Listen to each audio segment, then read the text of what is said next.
What up, y'all? Appreciate you showing up, hanging out, listening to my dumb ass. Like and subscribe.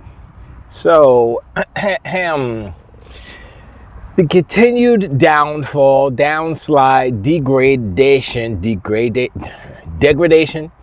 of the PlayStation brand, the PlayStation soul, PlayStation in general, is continuing. You can tell by a company or entity's desperation by their actions, the moves. What are they doing? What's PlayStation doing? What are they doing? They are releasing a controller. PlayStation is a video game. Last time I checked, it was a video game console. Whereas you buy an expensive box, which is I would believe way more expensive than it should be, more pricey than it should be, and you play games on. You play games on the game box, right? That's what you're supposed to do. Well, Sony ain't got no game. PlayStation ain't got no games. So what do they do instead? They give you a controller. Last of Us controller. Now, it's not the ugliest controller. It's not the prettiest controller. It's a controller with a couple of different. It's a controller. That's the best that you can say about it, is that it's a controller. I think the worst part of it is that it says The Last of Us on the back. Like, you don't know. It's supposed to be subtle. It's like, the Starfield controller doesn't say Starfield on it. Todd Howard Starfield. It doesn't say that. It just has the little blips and bloops and like, oh. Fans will be like, yup, that's what it is. You put it up on, whatever. I guess they had to spell it out for the PlayStation fans because they're a little slow. Well, the games are slow because they ain't got no games. So the cadence of games coming out, slow. But anyway. So that's dumb. PlayStation's giving their fans controllers and not games. Interesting. The other thing I wanted to talk about, the controller thing is one thing, whatever, peripherals make money. But this next move that Sony is doing, I didn't even talk about the fact that they're getting sued and stuff for, I guess, the Netherlands. We're not even talking about that because they get sued every other day and nothing happens and nobody says nothing because that's the way of the world. But what they're doing now is a sign of extra desperate moves, desperation. Because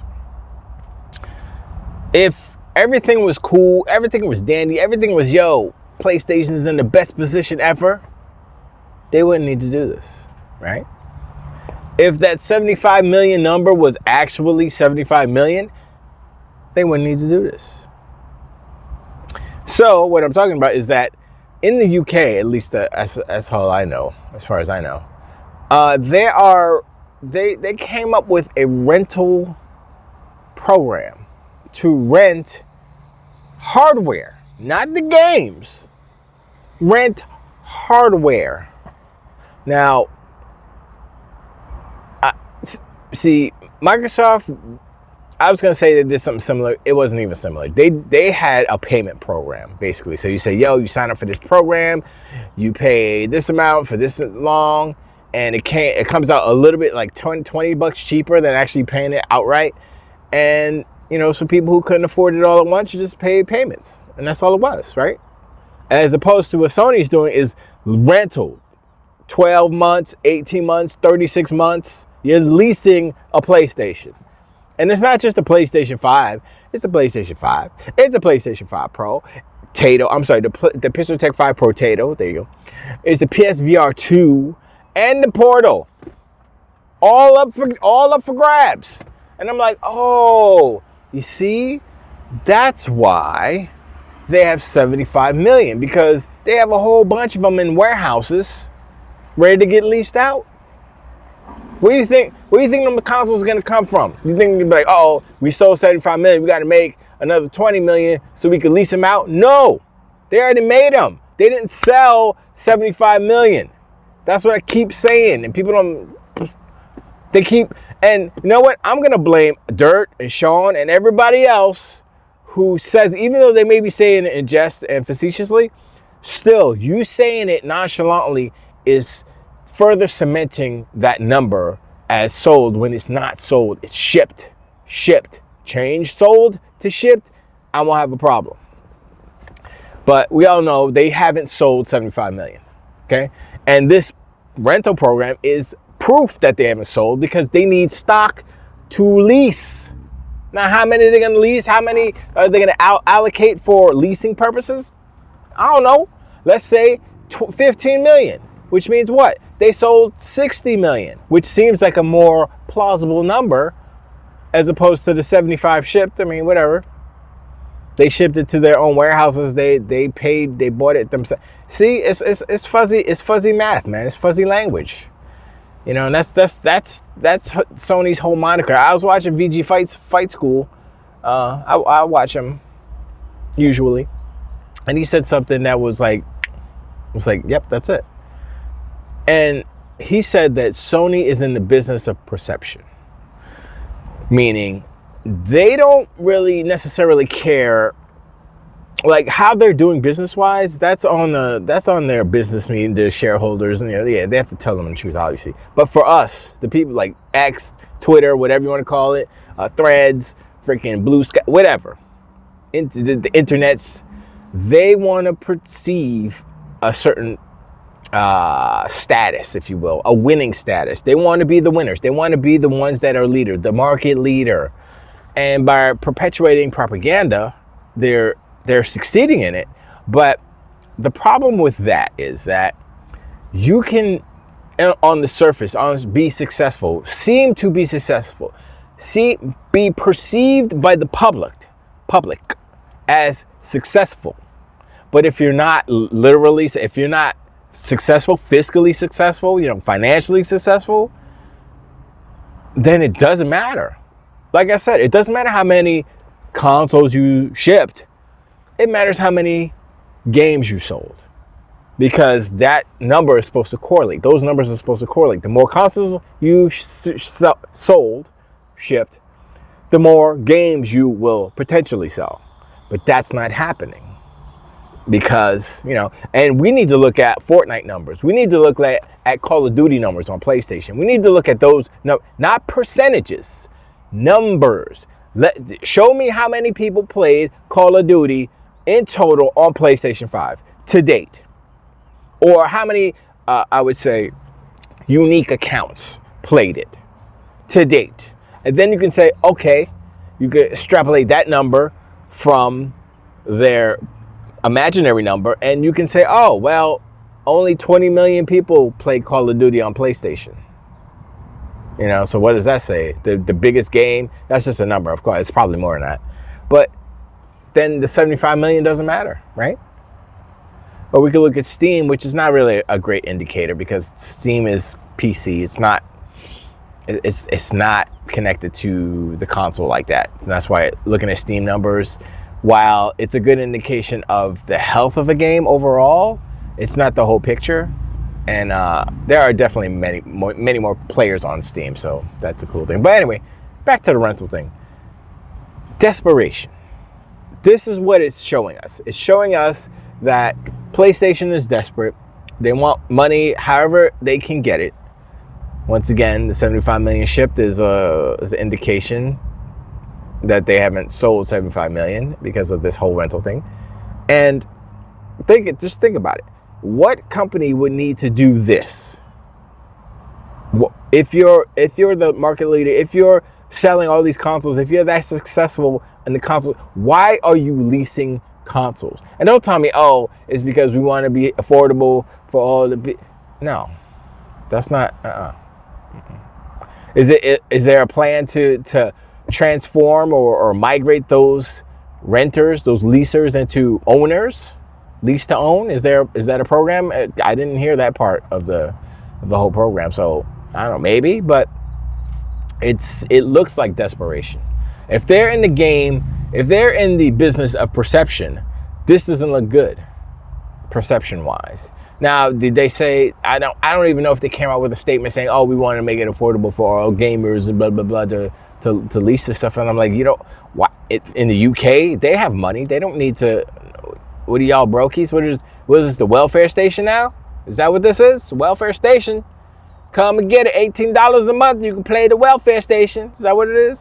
Well, what's the I think the Pro is 20 something, 28, 25. I can't remember.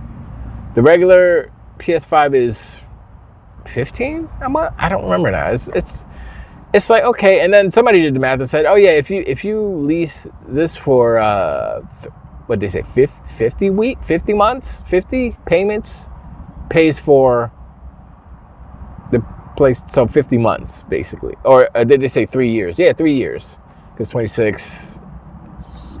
Yeah, that's more than 50. Yeah, it'd be more. If you paid that for 3 years, it would be more expensive than actually just buying the console, basically. And so I'm like, yeah, math. But some people just don't have the, not luxury, but they don't have the willpower to save money. They can't just be like, I'm gonna save money, put it in the side, boop, boop. They just be like, I gotta have it now, I can't, impulsive, all that stuff. So I guess there's a place for this type of program, but Microsoft used to have, like I said, the pay it, the buy payment program thing, which is way better than this. And I don't know if it still exists. It might, but I haven't heard too much about it. Meaning, it wasn't that much of a big thing. I know I've seen some influencers dive into that and do it that way, which is, it's cool. But once again, you look at the Switch, there's no leasing program for the Switch. There's no, budget welfare program for Switches. If you want hardware and it's good enough, people will buy it, period. PlayStation, the Pixartech 5 Potato is not good enough, and that's why people aren't buying it, and that's why this might be a window or a way for people to try it for a month. Pay your 20-something bucks and try it out and say, yeah, this is trash. Returned! And it's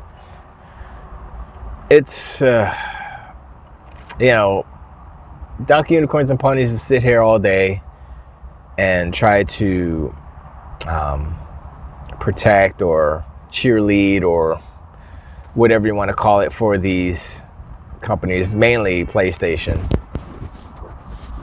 And I'm looking at the room. I'm looking at what they're doing, and everything they're doing points to, well, first of all, change. Obviously, the industry's changing, so they need to change or become extinct. They got to adapt or become extinct. What they're adapting into, what they're changing into, is something that is akin to what it was before.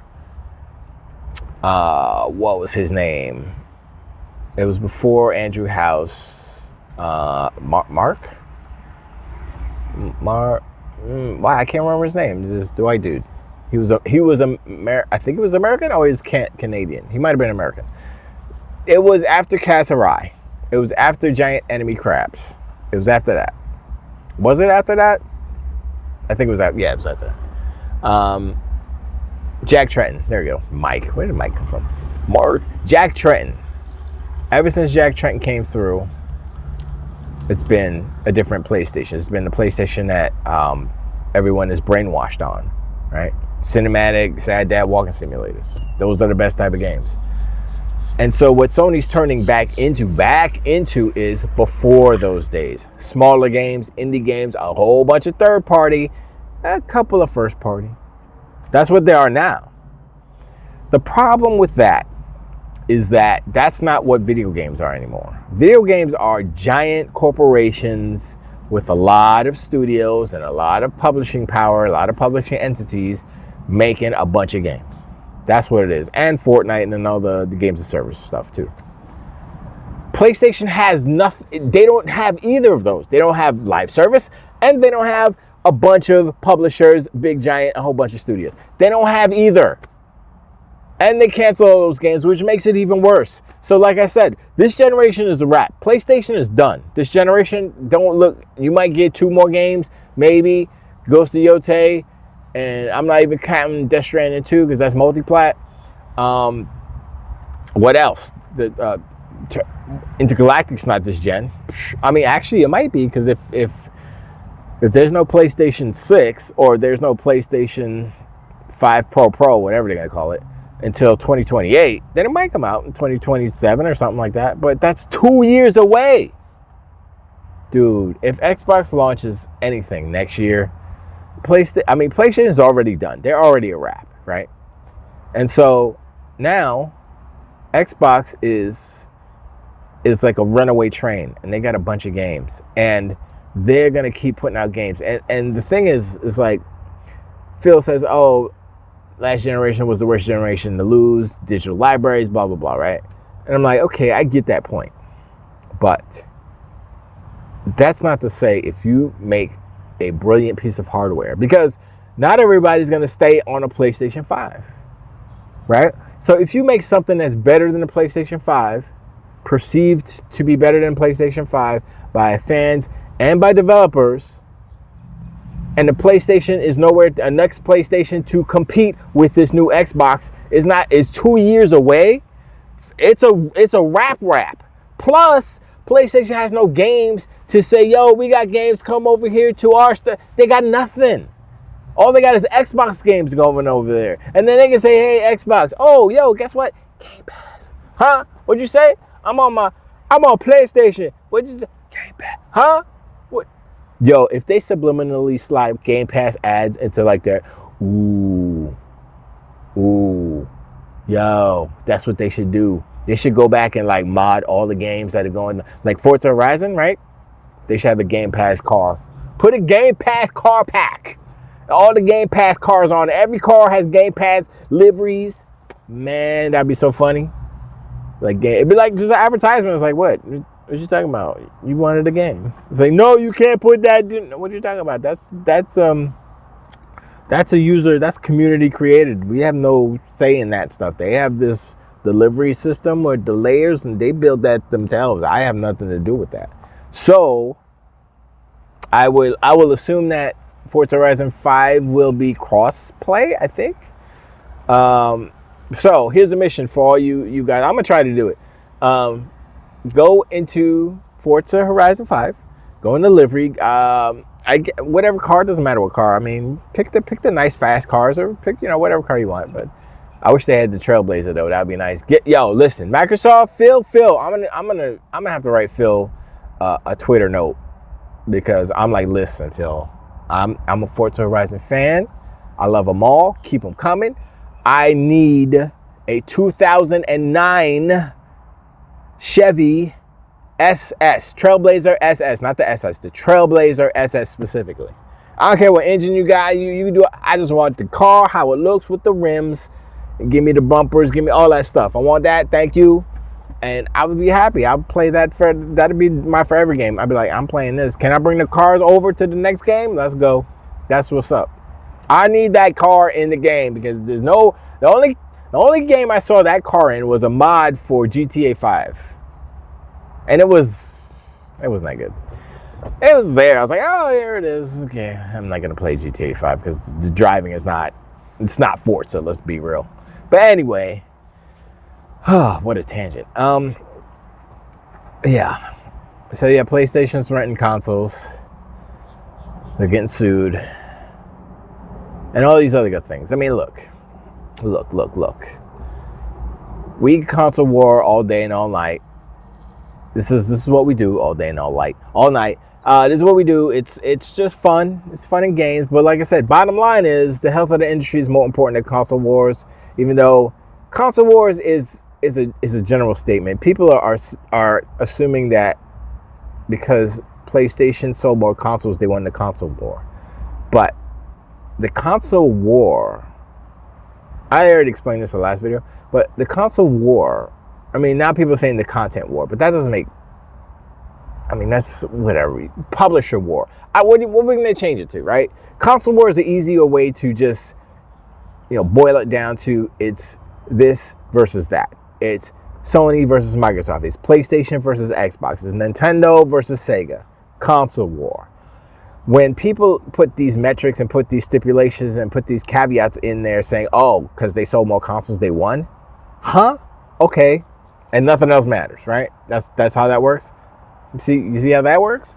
So I'm going to still keep using console war as a term, but the meaning is different, because Xbox as an entity is not just the console. It is not hinging on only the success of the console. It is the ecosystem. Xbox is an ecosystem. PlayStation has an ecosystem, but it is not the most important thing to PlayStation. PlayStation console sales is the most important thing. And that's why the ponies and the donkey unicorns emphasize that, because they can say, oh, look, 75 million shipped. But they say sold because they're brainwashed and they're idiots. Whatever. Anyway, rambling. I appreciate you answering. Like and subscribe. Hit me in the comments below. Let me know what you think about Sony shenanigans. They desperate. They in trouble. Look, every day that goes by, you see it. Cancellations. They shut down some studios. They fired some more people. This has been no good news. Astrobot was a cool game. Didn't sell enough. There's no, even the good news that they had this generation, which is like, Helldivers 2 sold real good on PC. And then they messed that up. So it's all negative. And it's also negative on their pocket. But anyway, I appreciate it. And I'll talk to you guys on the next one. Until the wait.